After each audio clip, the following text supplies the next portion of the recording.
Asyik main HP di pinggir jalan, detik-detik handphone pria di Medan raib dirampas maling.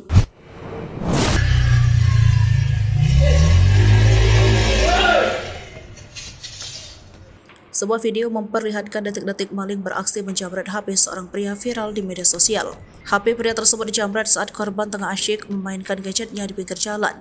Namun tanpa disadari, seorang pria yang mengendarai sepeda motor tiba-tiba lewat dan menjamret HP korban.